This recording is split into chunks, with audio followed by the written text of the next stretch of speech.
올 3월에 힘든 일을 겪었습니다. 3년 동안 한 달에 한 번 반찬과 영양뿌러미 물품을 전달했던 한부모 가정의 세 아이 중 큰 아이가 중학교 2학년 여학생인데 투신 자살을 했습니다.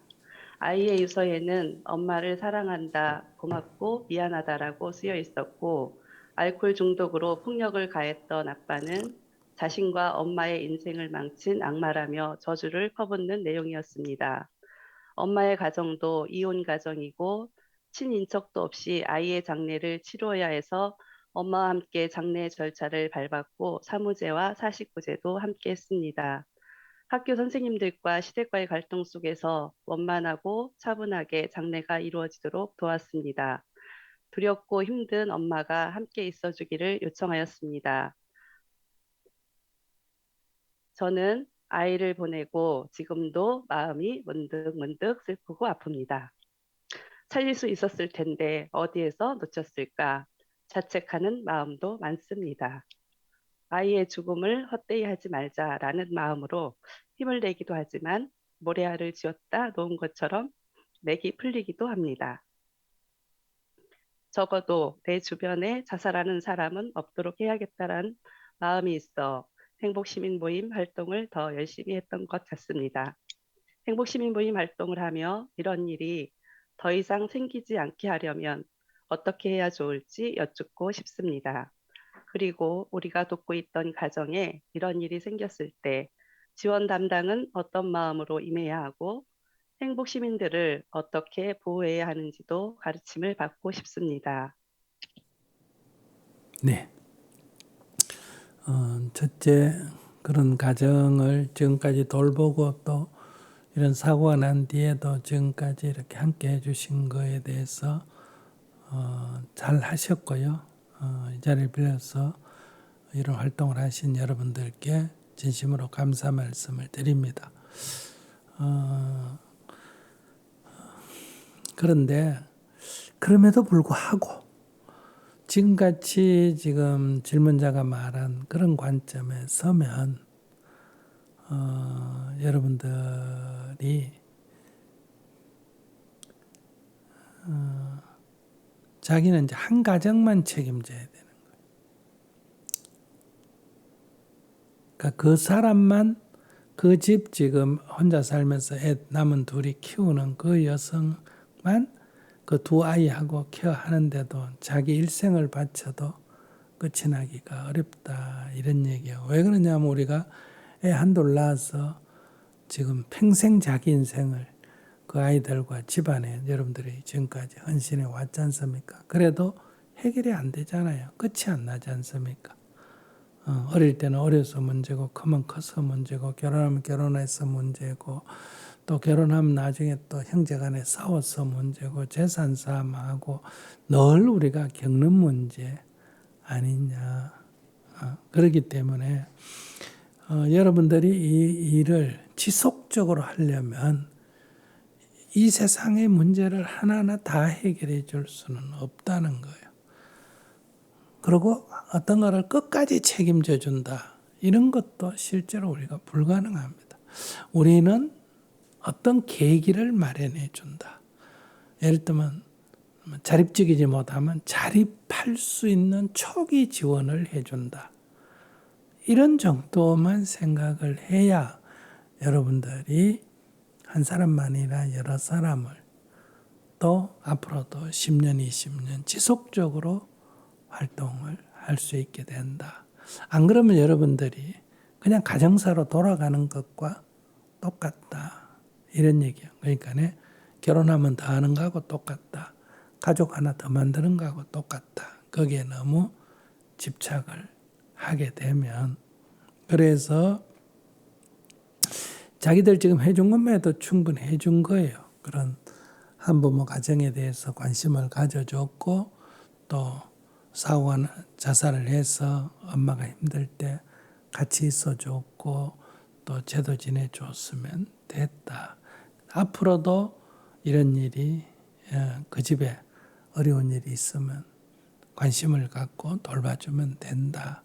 이런 정도로 가볍게 해야 되고 또 다른 집에 돌봐야 되고 가능하면 아이들이 자살하지 않도록 우리가 관심을 가져야 되지만은 이런 일이 다시는 없어야 된다. 그건 불가능한 거예요.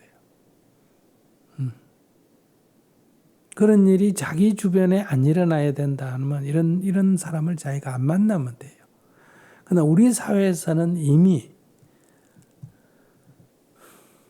하루에 20몇 명이 매일 자살하는 이런 일이 현실이다 이거야.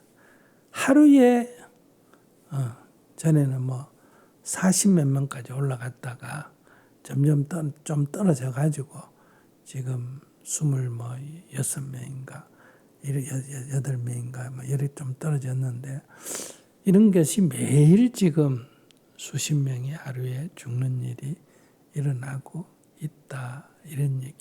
조금 낮출 조금 더 노력해가 조금 더 낮출 수는 있어요. 이게 제일 높았을 때가 제가 대학을 다니면서 정문적서를 시작하는 그 2011년, 12년 고지음이 42명인가 3명인가 이렇게 제일 높았을 때거든요. 그러다 점점 떨어져 가지고 30명에서 그 밑으로 지금 떨어져도 아직도 전 세계에서 자살률이 뭐 남하고 비교해서 조금 높아서 1위가 아니라 월등한 1위를 가지고 현재 있다는 거죠. 그래서 이것은 이 문제를 근본적으로 해결하려면 아기를 가진 엄마가 마음이 편안해야 되고 아기를 낳아서 3살 때까지 엄마가 마음이 불안하지 않아야 된다. 그러니까 아이의 어떤 심리 형성기에 불안증이 안 생기도록 해야 되고 그 다음에 자라나는 과정에 학대가 없어야 된다. 그런데 이제 결혼해가지고 부부가 싸우고 아까 얘기한 대로 아버지가 이제 화병이 들어가 술 먹고 거기에 또 엄마는 또 잔소리하고 저항하고 이런 환경에서 아이들이 자라기 때문에 또 엄마들 중에는 처음부터 또 자기도 그런 환경에서 자라가 심리 불안을 가진 엄마들이 많거든요. 이런 사람이 또 아기를 낳아서 똑같이 지금 되잖아. 우리 정문적설에 보면 계속 그런 문제가 나오는데 이러기 때문에 이 문제를 우리가 뭐 이렇게 좀 노력한다고 해서 근절이라는 건 불가능하다. 조금 낮출 수가 있다. 이런 관점을 가지고 또 이런 사고가 나서 아이를 상담하거나 어른을 상담하거나 하지만은 우울증 가진 사람이 자살을 하면 또 장례 치러주고 이렇게 가야지. 한 명 죽는데 거기 막 내가 혼이 빠져버린다. 거기에 완전히 이게 이제 전념이 되는 거예요. 정신적인 전념이. 그래서 자기도 막 주체할 수 없이 이래 돼 버리면 이제 우리가 어려운 사람을 돕는 일을 오래 할 수가 없습니다. 그러니까 정신과 의사들이 정신질환이 이렇게 발병할 확률이 보통 사람보다 더 높거든요. 매일 그 사람들만 상대를 하기 때문에. 그래서 또 그 정신과 의사들을 계속 건강검진하고 또 그 상담해주는 또 정신과 의사가 따로 또 있어야 되는 거예요. 그런 것처럼 우리 정토에서 그래서 법사님이 필요한데 여러분들이 지금 이제 이런 걸 담당하다 보면 이제 지금 질문자처럼 이게 지금 자기 정신이 지금 마치 그 부모가 자식이 죽어서 정신적 충격에 빠진 것처럼 그 사람을 또 돌보다가 자기도 지금 거기에 지금 빠져 있는 상태거든요. 그러니까 지금 자기도 상담을 받고 요양을 하고 정진을 해서 심리적 안정을 찾아와야 된다. 이런 얘기예요. 그래서 자기도 지금 이렇게 상담을 하듯이 법사님들이 이걸 돌봐하고 이렇게 다 관리를 좀 해야 여러분들이 건강하게 지속적으로 이 일을 해나갈 수 있다. 그래서 충분히 그런 자비심을 가지고 관심을 갖지만은 질문자의 지금 상태는 그 경계에 너무 이렇게 늪에 빠지듯이 지금 빠져서 지금 번뇌가 많이 일어나서 자기 삶에 지금 혼란이 올 정도로 돼 있다는 거예요. 그래서 지금은 그렇게 너무 그런 문제를 막 해결하려지 말고 조금 한 발 떨어져서 자기도 조금 자기를 추스리고 다시 건강하게 이렇게 한 발 떨어져서 항상 이렇게 도와야 됩니다. 안 그러면 같이 늪에 빠지기가 매우 쉽다. 이런 말씀을 드리고요. 그래서 우리가 어쨌든 행복학교를 끊임없이 운영하고 청년들 행복학과도 운영하고 이렇게 자꾸 하는 거는 옆에서 또 돕기도 하는 거는 이런 거를 그래도 비율을 조금이라도 줄여보자. 또 애기 엄마들 엄마 수업 이런 책을 내고 자꾸 하는 것도 그런 근본적인 그런 거를 조금 낮춰보자. 사회적으로도 할 수 있어요. 아기를 낳아서 키우는 사람에게는 3년 동안 직장을 뭐 유급으로 보장해주든 무급으로 휴가를 줘서 직장 경력 단절이 안 일어나도록 해서 아기 키우는 것이 개인의 문제가 아니라 사회의 문제인 걸로 해서 아이의 심리적 안정을 가져오도록 한다든지 뭐 우리 정토에서 계획은 있는데 아직 못하는 게 누구든지 아기를 낳았어. 청소년이든 누구든. 지금 아기 출산율이 제일 적다 그러잖아요. 그러면서 지금 낙태는 계속 일어나고 있잖아요. 그 다음에 또 아기 낳아가 그냥 갖다 유기하는 경우도 지금 많이 나오잖아요. 그러니까 우리가 아기를 안 낳을 사람에게 자꾸 낳으라고 돈 준다 이렇게 하지 말고 아기를 낳아서 키울 능력이 없기 때문에 유기하거나 낙태할 수밖에 없는 사람들에게 오히려 생긴 아기는 여기 데려오면 오히려 경제적으로 지원을 일부 해줄 테니까 신분도 보장해 줄 테니까 아이를 그렇게 함부로 유기하거나 이렇게 낙태시키지 말고 가져오너라. 그러면 너도 죄의식을 안 갖고 사회적으로도 이 출생률 낳는 문제를 해결하는 데 도움이 되니까 이런 죽이지도 말고 또 안 낳는 사람 억지로 낳으라고도 하지 말고 누가 낳았든 낳은 사람을 건강하게 키워내는 이런 사회보장 제도가 있다면 훨씬 더 우리가 건강해지지 않느냐. 그러니까 낙태를 불허하면 이제 여성의 권리가 침해되고 허용을 하면 이제 아기의 생명권에 이제 위험이 따르죠. 그래서 이거를 같이 다 살릴 수 있는 그런 길.